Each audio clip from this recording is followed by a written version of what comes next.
Hello, Aubrey. How's it going today? I am great, Lindsay. How are you? So excited to be recording. Today's episode is on video over in YouTube, and it is also a podcast as always.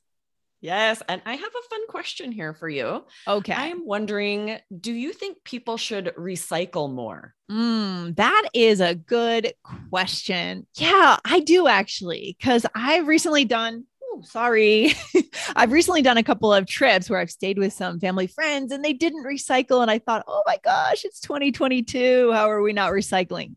So, Right? It's yeah, I not do think they should. available everywhere in the Yeah. United States, at least. A lot of rural areas, you have to like take recycling and take it pretty far to deliver somewhere. It's not picked up at your home, so it's less Mm, convenient. and it costs more money, right? So it doesn't Costs always make money. sense for people. Yeah, for sure. Yeah, it's true. I agree, though. I do think it should happen more. This is an interesting topic that comes up on IELTS a lot, which is interesting. Right. But our question today is about your response to my question, right? I asked Yeah. if you think people should recycle more, and you said, ooh, that's a good question, which is often the first thing we say when someone asks us something a little bit interesting, a little bit thought provoking, right? Yeah. Yeah. And I love that. The other reason I do this is because I buy myself some time, right? And we'll probably talk Mm-hmm. about this here, and that could work on IELTS too. Oh, Buy yeah. ourselves a little time to actually say what we want to say, because sometimes when we rush to the answer, we don't say the true answer, what we actually believe. We just say what comes to mind first, right? Yes, exactly. With IELTS prep, we call it a filler phrase, where you need Yes. to have something to say that doesn't take any of your brain space. You've practiced it, you Yes. know you can say it perfectly. And this is how it is for natives. We can say this without thinking about it while we give ourselves a second to think, what actually is my opinion about this? Yeah. And I think for our listeners, guys, you can learn to do the same thing very quickly, right? To be able to take these filler phrases, buy yourself a little time and get an interesting answer, right? Because we don't want dull answers. We want interesting answers. Yes, exactly. And this episode was inspired by a really good question from someone in our Chinese community. We have a really good friend, Sandy, who posts all of our posts in China on Bilibili. And this came from a listener in China. I'll go ahead and read the question. Yeah. Yes, please All do. right. Would you please teach us what people really mean when they say, that's a good question?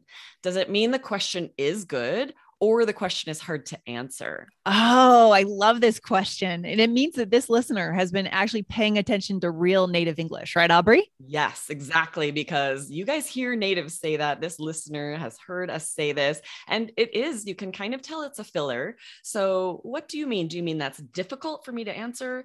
Or do you mean it's interesting? And there is a pretty specific meaning here. It's a filler phrase, like you said, Yeah. but we don't say it when it's something hard to answer.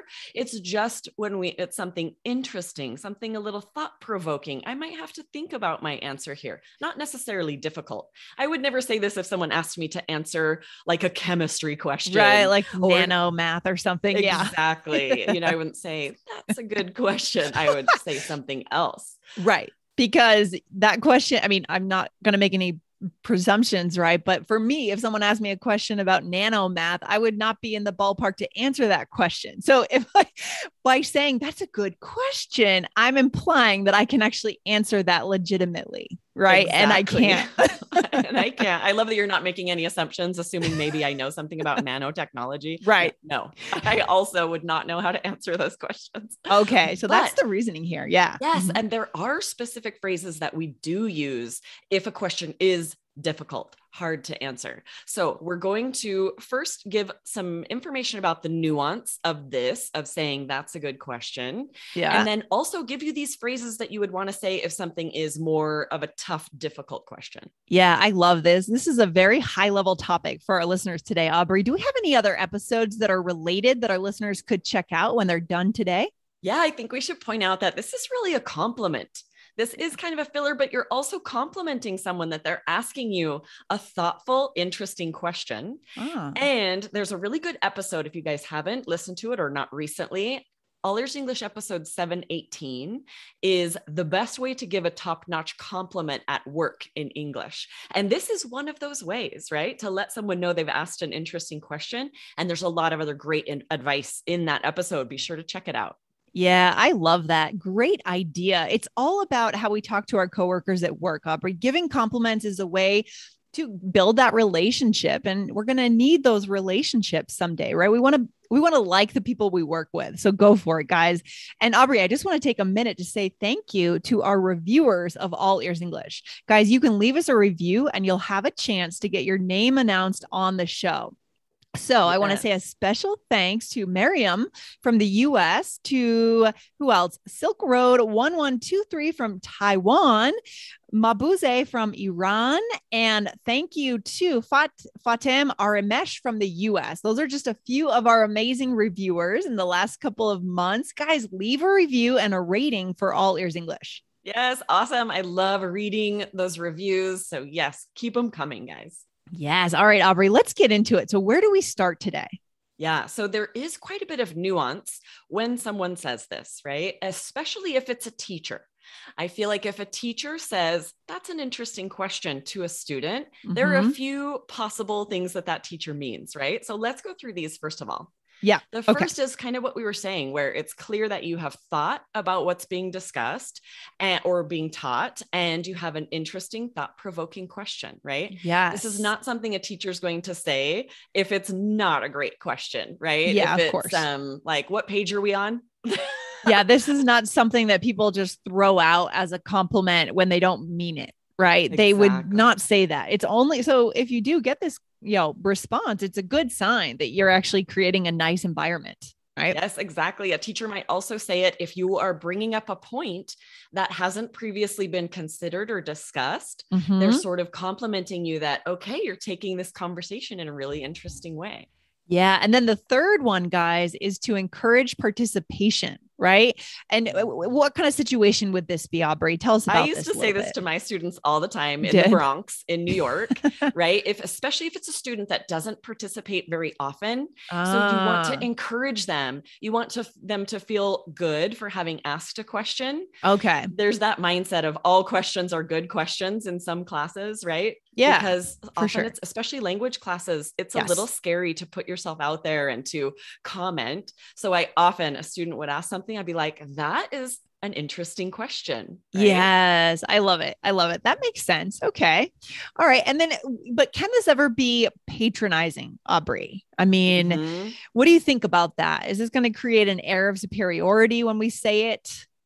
Yes, I think that can definitely happen, right?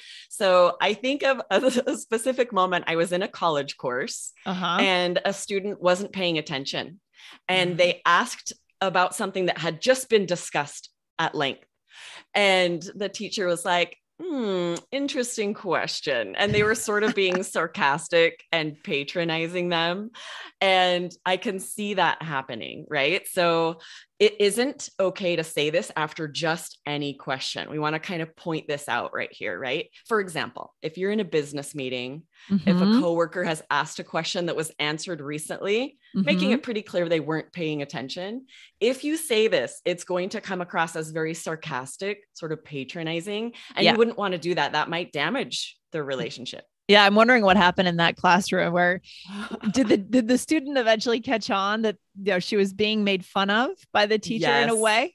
Yeah, because they did say after, it was sort of like, can anyone answer this question? And so then the person was like, well, like we just discussed, and then they answered it, and the student felt pretty sheepish, like, ooh, I should be paying attention better. Ooh, that's a great bonus phrase for our listeners today. I love that you just threw that phrase, that word in there, sheepish.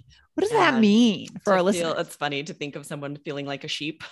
It means to feel a little embarrassed, a little foolish. Okay. You've done something that you regret, so you feel a little bit sheepish. I love it, guys. So write that word down. Okay, Aubrey, what else do we need to know today? Yeah, so let's go over a few phrases that you should say if a question is hard to answer, if it's a difficult answer. If someone asked us about nanotechnology, what would we say? All right. Well, I would say something like, that's a tough question, right? Or that's a difficult question. Okay. Yes. So that's different than that's a good question or a great question. Yeah. Or that's a tricky one. I love the word tricky, meaning we use it just to mean difficult, right? Ooh, I don't know the answer. That's a tricky one. Yeah. Or here's another great vocabulary for our listeners. to stump you, right? Something has stumped you. So that one, I might say that one stumps me, right? In the present tense, but you had suggested in the past tense, in the present perfect. What do you think? Yeah, this is how I'd say it. I'd be like, ooh, that one stumped me. Meaning I don't know the answer, right? And this isn't something you'd say like, oh, that stumped me. And then you say the answer, then you think of it. This means I don't know, right? You got me. I'm stumped. Yeah, I'm stumped. And then I think in the present, there's a lot of ways we could do this, a lot of different ways we can use this word, but I'm stumped is good too. I'm stumped. I don't know. What's the answer? Right? Exactly. Yes, I love it. So all right. Good. I think we should do a couple of little mini role plays. Yes. This first one, it's like a coworker is asking you a question that is personal that you don't wish to answer. Okay. Right, I love it. I'll start us out. Ready? Here we go. What religion are you? Do you mind me asking? Oh, yeah. I'd rather not say. You know what they say, never discuss politics or religion. Oh, yeah, true. What about hobbies? Have you gotten into anything fun lately? Okay, so this is interesting. What we're talking about here is some questions aren't as appropriate to ask, right? But how do you handle that? If someone asks you a question at work and you don't want to answer, this could potentially create a really awkward interaction, and we want to avoid that. So you need the vocabulary for that. How can I politely say, no, I don't want to answer that, right? Yeah. So this is a good example. Yeah. And so how does this tie back to the good question? Don't say that's a good question. Exactly, right? This is a question that you wouldn't answer with, "Ooh, that's a good question. That's a great question." And then say, "But I don't want to answer." Very awkward, very weird. And honestly, we can do another episode someday on how to handle those questions, right? Those questions that are awkward, that you just don't want to talk about, but totally different response, guys. Okay. Yes, exactly. And here's a possible better reaction than my professor had. Let's assume that student asks about something, or at work in a meeting, somebody asks about something that you just discussed. Let's do a mini role play on a better way to handle that. Vocabulary you can use to get rid of the awkwardness, to avoid that awkward interaction. Okay, here we go. I'll for it. You can start us off. Yeah. Yeah. What impact has our recent volunteer work had on public opinion? Well, we discussed that while reviewing our most recent survey, right? If you can get notes from Jan, that would be great. And that way we can move on to the next agenda item. Oh, okay. Sounds good. I must have missed that. Sorry. Okay. So what you're saying here is we've already talked about that, right? Your question is inappropriate. Is that what we're doing? Right. Exactly. Yeah. Right. This is that scenario where you're in a work meeting and someone's asked about something you just discussed at length.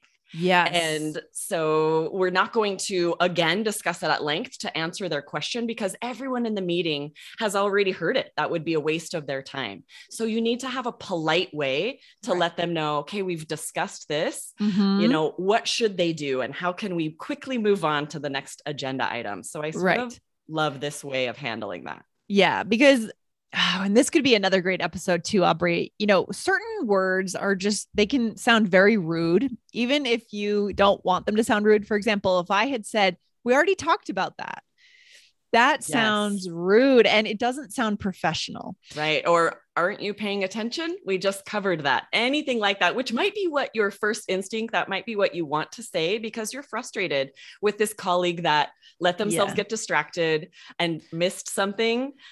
I can see frustration coming and you responding with something that might embarrass them or call them out. It is a real skill to avoid doing that. It is. To instead pull yourself back and politely let them know, oh, we discussed that while, and I think name, right? Yeah. Name the previous agenda point. Yeah. We discussed that while reviewing our most recent survey. And then let them know, oh, if you can get the notes from the person sitting next to them, then we can move on to the next point. I think you can say that very politely and avoid humiliating them. Yeah, it's a real art form, guys. I think this could be a whole other episode, Aubrey, for another day that we'll go into this more, guys. And by the way, it's okay if your inner dialogue says, we already talked about that, right? You're freaking okay out. To think that. Actually, that's good because that means you're thinking in English. That's great. But you're not saying it, right? You're not saying it. You're coming up with more professional things that you can say and still communicate the point. That's for another day. I love it. I love it. So where should we wrap up today's episode? Coming back to good question, Aubrey.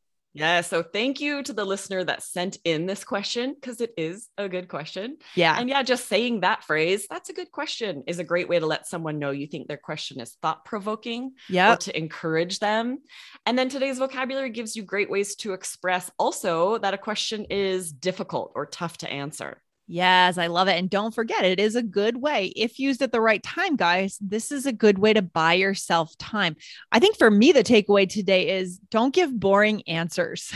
Right. Right. When someone asks you a question, use something like that. That's a good question to buy yourself a little time so that you can come up with something a little more interesting. Maybe an example, a case study, an anecdote, a story you just heard, and a point you read on the read about in the newspaper just a few minutes ago. This is why we have to consume information so we can say interesting things and have good conversations. Right, Aubrey? So we're ready for that. Yes, I love that. And then just keep in mind, unfortunately, not all questions are good questions, right? And not all questions would be worthy of this response to say, that's a good question, right? Yeah. That might actually just make someone feel foolish or awkward if it turns out they actually just missed something. So if it's not a good question, use today's phrases from our mini role plays to tactfully respond and avoid any awkward situations. Yeah, because it can sound a little disingenuous, guys, if you're always giving out these compliments. Oh, good question. What about the people that are hearing you say that to that person? You lose credibility in their eyes, right? If you give out compliments when they don't deserve it, when you're just trying to keep the peace, right? I love it. Yes, that's so true, right? And the more you say the same thing over and over, the less power it has, right? So no one's going to feel complimented if they hear you say that 20 times a day. Oh that's my gosh. A really good point, Lindsay. That's fantastic. I love it. All right. I know we're going to come back to this topic another day. So we'll finish up for today. Aubrey, thanks for hanging out with me on the mic and on the video. Guys, remember, if you want to catch this on video today, go over and check us out on YouTube. This episode will be there as well. Yes, so fun. Thanks, Lindsay. All right, Aubrey, take care. Bye.